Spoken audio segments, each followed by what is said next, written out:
That was for editing, Matthew. That was not for you. This is not for... Oh, sorry.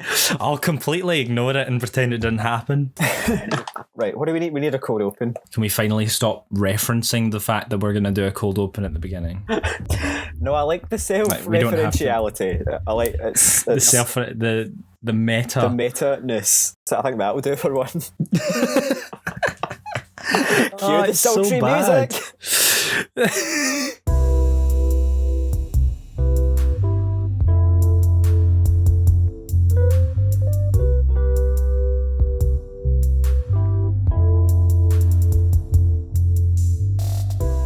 Hello, everyone, and welcome to the third episode of the Words Without Wisdom podcast. My name is Matthew Lyon, as always, and I am with... Evan Dixon. Also, as always. So, third week, Evan, how are you feeling? We're getting into a groove. Are you enjoying the groove? Is it a groovy groove? It's very groovy. It's groovily productive. I think this is the longest streak of me doing anything ever.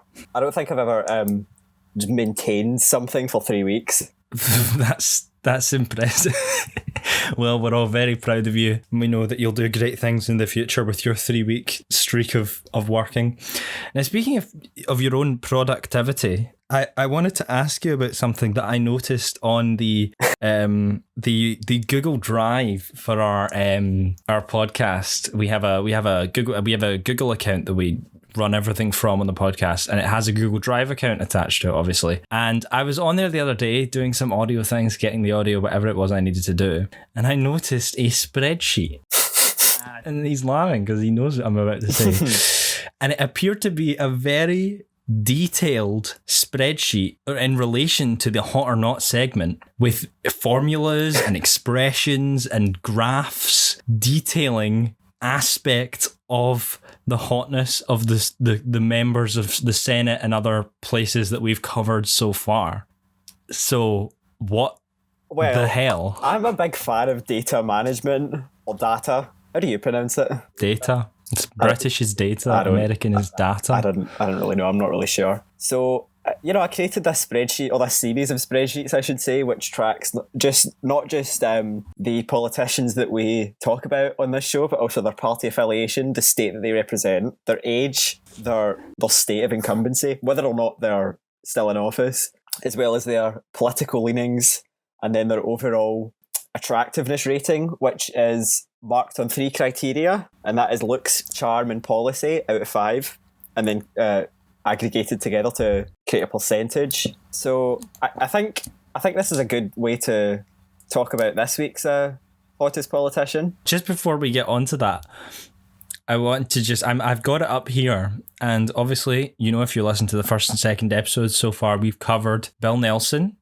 And it says here, Democratic, state of Florida. It has date of birth, entered office, left office. An interesting ideology score, which is something I hadn't heard of, which I believe is essentially a way of mapping the ideologies left to right of only members of the Senate relative to each other on a scale of 0 to 1, which is interesting. We might talk about that for this week's Hot or Not, which I can see. There's a third person added to the list. There is a third person that we haven't covered yet on Hot or Not. And that suggests to me that might be this week's Hot or Not candidate. You would be correct. Cue the music. Welcome to America's Hottest Politicians with Matthew Lyon and Evan Dixon. Hello and welcome to this section of the podcast, Hot or Not, also known as America's... Well, I called it Hot or Not last week, but when I was listening back to it, the intro says, Welcome to America's Hottest Politicians.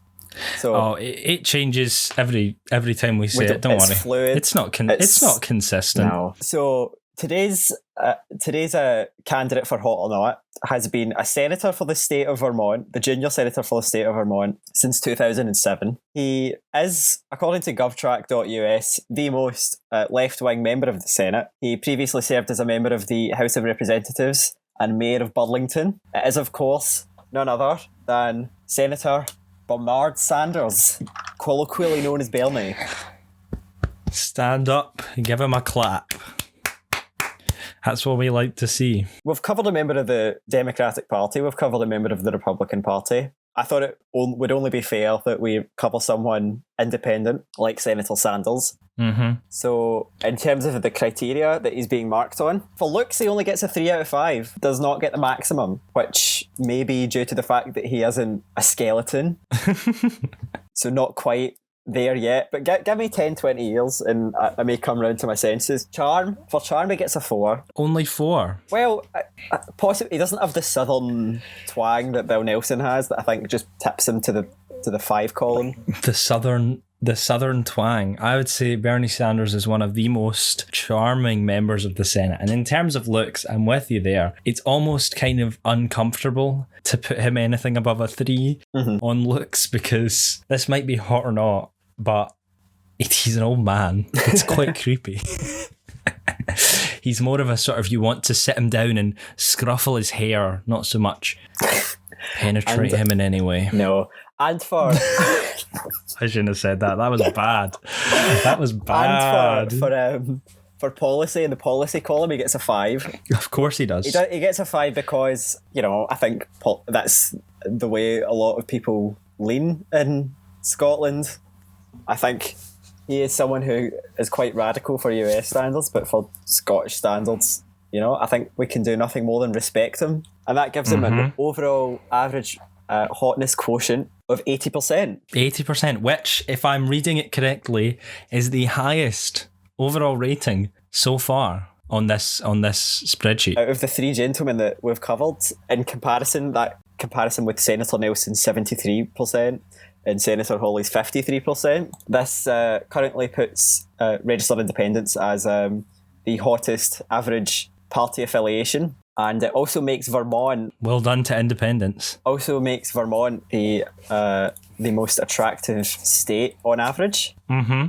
That's what I think. Matthew, here to weigh in? Well, I mean, I can't disagree with you on policy, and I've said what I think about charm. I think he's definitely a 5. I wouldn't go so low as a 4. I mean, he's the socialist sweetheart of America, and there's nothing I could ever do to deny him the respect he so rightfully deserves. And if he wants to come on the show, that would be great. Any of the gentlemen that we have discussed. Yeah, but mainly Bernie. Sorry, am I making really obnoxious drinking sounds? No, you're fine. That's okay. I shouldn't spoil the illusion. I just would like to make one more observation of this graph before I say one more thing. So actually, I have 2 more things to say. So ignore everything I just said. Okay. I'm looking at a graph listed hotness by ideology.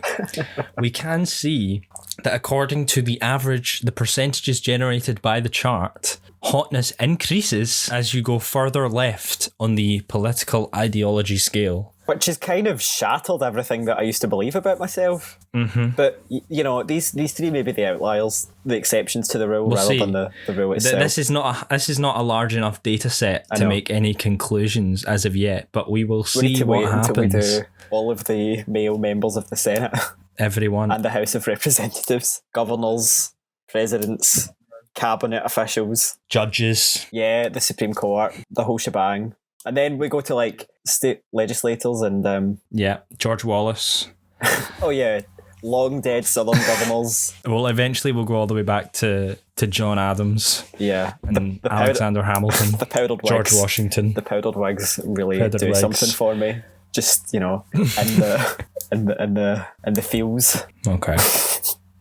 And my second point, actually, before we leave hot or not, just as it seems relevant, are you proud of our very first candidate for hot or not, Bill Nelson, for his possible appointment pending Senate to confirmation? Joe Biden's pending Senate confirmations to Joe Biden's cabinet? I think it's an advisory position. I don't think it... An advisory position, well. To the upper echelons of government, shall we say. Exactly, to administrate... Was it NASA? I think it was NASA. Yeah. I'm proud of him. What's the conclusion then from hot or not? Well, I think hot for Senator Sanders. Evan thinks hot. I think... see, I like him too much to diss him, but he's not hot, he's cute. You know what I mean? I think that's a fair compromise. You're understanding the nuance of the situation, and I can only applaud you for that. So I think hot. Maybe we shouldn't have called it hot or not if we were looking for a non-binary solution. Regardless, I think hot. Matthew thinks cute. You've been listening to America's Hottest Politicians with Matthew Lyon and Evan Dixon. Hello and welcome back to the main section of the podcast. We're back here for the next segment. We are going to be taking a dive into our email inbox to see what's going on in there. We haven't done that for the past 2 weeks, but we're starting to get some emails in now, so we're going to dive in and we're going to see what's in there. Evan, what are you seeing? Well, we got an email from a lovely gentleman called Ron, who wrote to us and posed us some queries, which we will endeavour to answer tonight. To the best of our ability, without wisdom. Preserve, protect and defend the wisdomness of the podcast, so help me God. One of the questions that Ron asked was, how do we feel about the use of the number 2 instead of TO, TOO, TWO? Which I've just realised just is the number 2. You know, I think most people use the number 2 as a shorthand for TWO because that's what numbers are. Yes. No, I think I can agree with you there. 2 has always been used as a shorthand for TWO.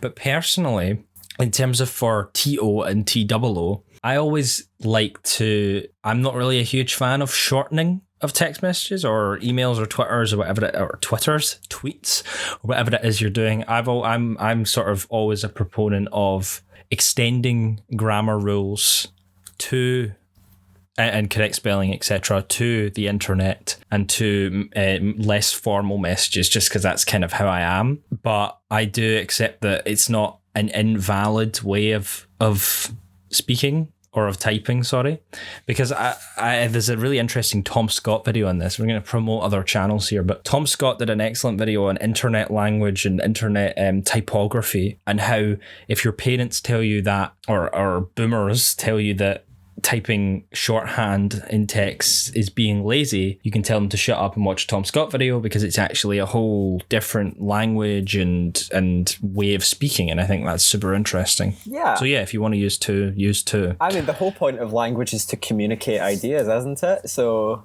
even as someone who's ridiculously pedantic, I'm not sure I can fault it, because the whole point of language, written and verbal, is to communicate ideas and to express what one is thinking in the noggin. So correct. The number 2 gets the word to and to across just as clearly as the words to and to do. I think I wouldn't use it, but that's just an aesthetic choice. See, this is interesting. The more I think about this now, I'm actually thinking that what you said there, 2 gets across just as much information as 2 and 2. I actually think not true. Now, I'm not like switching my position on internet vernacular as a whole, but in this case, the 2 different words for 2, not including the number spelled out, are, they convey different meanings. And in this case, you're actually taking away meaning rather than adding meaning, because I think the interesting thing about internet language, for example, purposefully neglecting uppercase characters on certain words and things like that, is usually used to express extra information that you can't express because it's normally expressed through speech, but you're typing.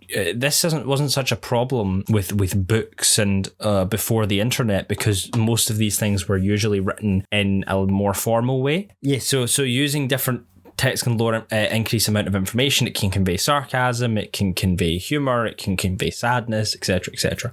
But in this case, using the digit 2 to replace TO and TOO is taking away information. Usually it's implied by context, but in some cases it can't be, and I think in that case you're going to be taking away information. So in this, for specifically the digit 2, I'm glad we discussed that. I feel more enlightened about grammar, linguistics, the world. Yeah, you should watch that Tom Scott video. It's a great video. So returning to Ron's email, he mentioned something about his divorce lawyer, so good luck with that, Ron. And he asked if we're accepting guests. And we'd just like to send this personal message to Ron, although we did reply to his email. We could be accepting guests. So for all the listeners out there, maybe expect guests in the future as a way to spice things up and a way to get interesting new perspectives, without wisdom, of course, on questions sent to us. Returning to the inbox, we have another email from an avid fan. We just wanted to read their email out because we did say we would. They are disappointed in Evan's taste in men, and I mean, aren't we all? And believes that Josh Hawley looks frighteningly like a young Matt Hancock. I personally can't see it, but who are we to judge? Thank you for your contribution to the show and to your email. Have you been keeping up with this week's news, Evan? Have you seen anything interesting in the news? I've seen lots of interesting things in the news. I always get hacked on it about my pronunciation of the word news, and it's technically supposed to be pronounced news, like new news, but it's such an awkward thing to say. So why spend all that time saying it? I think it depends on the new. I think I say New York. Oh no, that's Cockney. Yo. How'd you say New York? No, I don't know where that was. Yo. That was like Georgia. Hey, I do a really good here. Georgia accent, i.e. Georgia in the United States. I couldn't tell you what a Georgia accent is, so please enlighten me. I'm from Georgia. you have to channel your inner Blanche Dubois. Blanche Dubois, yeah. Just feel like you're a Southern belle, and it just flows so naturally. Are you saying everyone from Georgia sounds like that? I don't even think Blanche Dubois is from Georgia. I think she's from Louisiana. But yeah, I think you might be right about that. No, they're close enough. You just you have to sound like a Southern lady. Georgia. Yeah, or like Scarlett O'Hara. I'm from Georgia. Just any Vivian Leigh character. Georgia. Mm-hmm. Well, we'll get to your obsession with old Hollywood one day, Evan. Oh, we will. Yeah, so in the news, I mean, it's always a fun news week where you're living in 2021, isn't it? There's never anything boring. Oh, always. Salmond Committee has found that the First Minister Sturgeon seemingly unwittingly misled Parliament. Mm-hmm. But being a committee largely made up of opposition MPs, MSPs, who would say that for party political reasons. Because politics is so heavily partisan. As much as I don't want to sound biased, and I know we have disagreements on this topic, but I think, and I hate to sound like, the sore loser here, but I think this process, the inquiry process around this, has really kind of been disappointing in the way it's been handled on both sides, honestly. Mm-hmm. On both sides, there aren't really any sides. The only side we should really be interested in is the side of the women. But, it's been poorly handled by all parties involved, really, apart from the women, obviously, but they're not really a party in this process. Both in the way that the government have kind of failed to produce documents, either out of on purpose or just out of incompetence, mm-hmm. or laziness or busyness, I don't know, but that really should have been a priority to get those documents out to, honestly, mainly to help the women, and also from opposition parties who've been more interested in playing party political games than actually getting justice for the women. Alex Salmond, who is quite a Weasley, not very nice man, who somehow managed to come out of this as the good guy, which is honestly probably the worst part about this whole inquiry and the whole and the procedure and what's happened, is that Alex Salmond has somehow come out as the good guy. It is kind of conflicting as someone who, even as someone who's feels quite disillusioned with most of the major parties at the moment. It is quite conflicting to try and find a balanced viewpoint on it. What I will say is interesting. An interesting anecdote is that Henry McLeish. I'm not sure why you would know, because it was before either of us were alive, but former First Minister who resigned in 2001 because of some scandal to do with property, and there was a sort of consensus, even amongst a lot of the opposition at the time, that he didn't need to resign, mm-hmm. but resigned anyway, and he's come out and stated that he doesn't think that the allegations against Nicola Sturgeon really have any credibility, that there's, quote, no serious path to her resignation. which I think is interesting. Is that a Labour First A Minister? former Labour Presumably. First Minister, which I think it probably says a lot. I mean, I'm not necessarily sure I agree totally with this position, but there's a lot of people I've seen talking about how essentially what's happened is that in this sexual harassment or response to sexual harassment inquiry, the inquiry has continued to take the word of a man over the word of a woman. Mm-hmm. And just, I don't know how much is in that really. I think that's more just seeing things that aren't there. But at the same time, it hints on the fact that they have essentially taken the word of Alex Salmond over the word of Nicola Sturgeon, because I have seen that the thing that the news, the media parrots is that it was Alex Salmond, and the corroborating evidence from this other guy who I can't remember the name of, but this other man is Alex Salmond's legal advisor, which is a weird person to trust as corroborating evidence when the person you are, of course he would agree he's trying to get him out of this situation. Yeah. Or he's trying to make him look good. And whether or not you believe that Nicola Sturgeon should resign, or whether she did something wrong, whether the government did something wrong, I don't think it's in doubt in anyone's mind that despite what the courts found, Alex Salmond is guilty of inappropriate behaviour with his female colleagues. First of all, he admitted to it, but we know the conviction rate is so low anyway that it's not really something you can rule out in the same way that you could other crimes. An acquittal doesn't necessarily entail lack of guilt in these kind of cases. It just means lack of evidence to convict.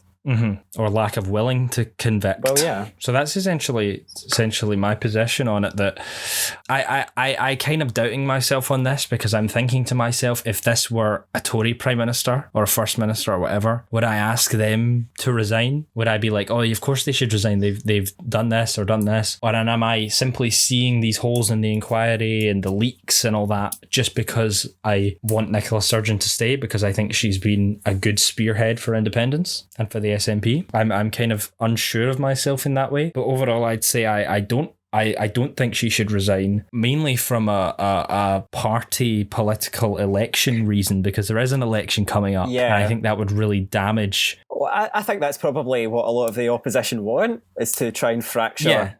Because to a lot of people, the SNP are synonymous, and probably to a lot of voters, the SNP are synonymous with independence, which isn't really the case. But and this is a discussion we have a lot, that although we are both pro-independence, you're less pro-SNP, but I think, I don't want to force you to admit something you don't want to, but in the case of elections and achieving independence through elections in any time soon, the SNP are the only real viable option for that, because most of the other major parties will not support it. And it does appear that is more and more the case, and it's quite a conflicting internal conflict. It's quite something. Nicola Sturgeon isn't my top choice for First Minister. I would certainly rather there was someone else in the role. I certainly wouldn't, if she decided that she was going to resign, I would certainly welcome that, but not over this, because I don't think that there is any basis for her to resign over this. Plus, what's the alternative? I mean, in a lot of people's minds, independence and the SNP are synonymous with Nicola Sturgeon, not even just the SNP, but Nicola Sturgeon herself. And whether or not we think has done a good job or whatever it is, she is very popular regardless of that. And I think a lot of the votes for the SNP and for independence come from her popularity. And I don't think it's right to sacrifice that. Well, that's our takes on the news. So, on a complete non sequitur, I would like to ask the question, what is the best episode of Doctor Who? So, I was scrolling through Twitter and I saw a tier list going around, one of these tier lists, ranking different things. You know what a tier list is. Why am I explaining what a tier list is? And I saw one of every Doctor Who episode from the revival from 2005 to 2020 on a tier list that you can rank. And I thought it would be a good idea for us to maybe every week take a few episodes, put them on the ranking, and see how we've ranked them all at the end, and eventually find the best episode of Doctor Who. So all of these episodes are in a random order. Would you like to do them in a random order, or would you like to do them from the very first episode Rose up until now? I think I would like to do them chronologically. Chronologically. Okay. Because a lot of the later episodes to me are so unmemorable that I can't distinguish them in my head. So you're going to have to Google them. I'm going to have to Google them in advance. Okay, well, let's do it in chronological order then. Okay. That means that first up, once I find it, is Rose. So I'll let you start yourself on this one. A good, solid way to revive it. Yeah. I mean, it's a huge task to revive such an iconic show that is inherently, or was inherently, kind of old and kind of crap, you know, with cardboard sets and big metal Daleks that looked a bit stupid and couldn't go upstairs, etc., for a modern audience. And yet, somehow, Russell T Davies, the genius madman that he is, somehow did it. And he did it really well with a really, you know, interesting, grounded story, bringing back a classic monster, the Autons. Mm-hmm. And I mean, I don't mean to offend you, but I think I would be correct in saying that you are not the most sci-fi or nerd-minded human being in the world. Absolutely hurt to my core. That is such an insult. Well, no, let's just say that you are. I'm not. Okay, yeah. Which is what makes Doctor Who all the more special. And what makes Rose all the more special is that because I think it was the first episode I ever actually watched. And I think that's true for a lot of people. It made a lot of people who you would not expect to enjoy a show like Doctor Who enjoy Doctor Who, and not just enjoy it, but continue watching it and making it, by the time it got to about 2007, 2008, one of the most popular shows on the BBC once again. And, you know, got the highest ratings up to, like, I think there's a Voyage of the Damned, 12 million in the ratings or something. What do you suppose say? 12 million. That, but the fact that it got Kylie Minogue to even star in it. It's true. I mean, it got Kylie Minogue, it got Catherine Jenkins, you know, people like that, like huge stars, you know. It had some huge people in it. On this tier list, the categories are the greatest, which is the top, obviously, and then going down, amazing, good, okay, bad, awful, and not canon. And I don't think we're going to put anything in the not canon, because I'm never of the belief that something should be discounted from canon simply because you don't like it, which is just stupid. Yeah. So, in terms of Rose, where would you put it on that scale? It's a toughie, because I don't want to set the bar too high. We may be able to move a few in later weeks if we find that our scale shifts a little bit. I don't know. I would say amazing feels like too much of a compliment, but good feels like too much of an insult. I feel good. I don't know. I'm feeling good.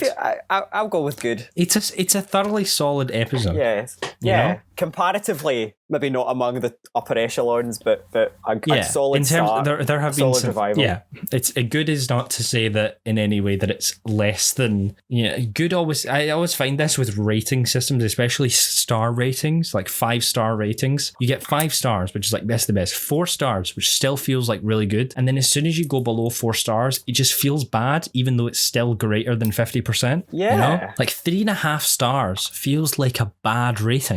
But it's only half star less than 4 stars, you know? And 2.5 stars is halfway. So it's like a B, basically. And somehow that seems bad, but it's just not. Anyway, we won't spend so long on each episode now, but next episode we'll do maybe 3 or 4. Okay. The End of the World is the next episode. The End of the World. Do you remember it? Yes. Okay. Good. Debut of Cassandra, I believe. Debut of Cassandra, correct. And at the end of the world, the sun is expanding. Face of boat, isn't it? Yes. Oh, I'm so glad I got that right. And the little horrible, like metal spiders. Yeah. Honestly, I don't have that much to say about the end of the world. No, they'll die. I honestly think it's just an okay episode. Yeah. It has some good development for the Doctor and Rose. It has that good, great scene at the end where they get chips, but other than that, I feel like it's not. Yeah, I feel like it's set up it does a good job of setting things up. Okay, next episode would be The Unquiet Dead. Possibly a maverick opinion. I'm not really sure. I'm not really sure about public opinion for this one, but I did not enjoy it. You did not enjoy The Unquiet Dead? I didn't enjoy The Unquiet. And, I suppose it's, Eve Miles, which you have to sort of appreciate. Eve Miles is good. Yes, Eve Miles is subsequent, starring role in Torchwood. But I don't know, in terms of the historical episodes... I enjoy its pastiche. Possibly, but I think historical episodes just don't ever do it for me. But maybe that's a personal thing. I don't know. I would say I'd go ahead and give it an okay. Would you say bad? I would give it an okay. I would give it an okay. And we will do one more, and that would be Aliens of London. We'll leave you in suspense for the second part of this of this next week. 2-part special. But debut of Harriet Jones. But in terms of this 2-parter, I'd say the weaker of the 2 episodes, which the setup is always going to be. Yeah, the first part's always going to be the less dramatic part. It is going to be the less dramatic part, but I think Harriet Jones is great. She's funny. The mystery is good. I can't quite remember what's the first part and what's the second part, but it's all good stuff. It's good stuff, I'd say. It's good stuff. I'd it's put it another classic, I would say. I think most of series 1 is pretty classic, pretty memorable. Most of the first 3 or 4 series are actually pretty memorable. Would you say, you say good or okay? I would put it in the good column. You put it in the good column. Right. Well, that is us done. The first 4 episodes of Doctor Who in our apparently new segment that we're calling what is the best episode of Doctor Who. And actually, that is us reached our time limit. We hope you enjoyed. Again, remember to send us an email if you have any thoughts about any of the things we talked about in this episode. And as we proved this episode, we will read them out. If you have any opinions on the Doctor Who episodes we've ranked, and when you want to tell us that we should all burn in hell for our decisions about them, please feel free to email us. Wordswithoutwisdom without an O at gmail.com. That is wisdom without an O, but words and without that is wisdom without an O. WISDM at gmail.com. In case you don't know how to spell wisdom, at gmail.com. If you want to send us an email about Nicola Sturgeon and the Alex Salmond Inquiry, if you want to send us an email about Bernie Sanders, the one and only, feel free to send us an email. We love emails, man. We just love emails. We just love emails. And if you want to send us hate, do so via an email. Please send hate to RileyMorgan7 at gmail.com. We will look at it there. But that's the end of the episode. Thank you very much for listening. From me, goodbye.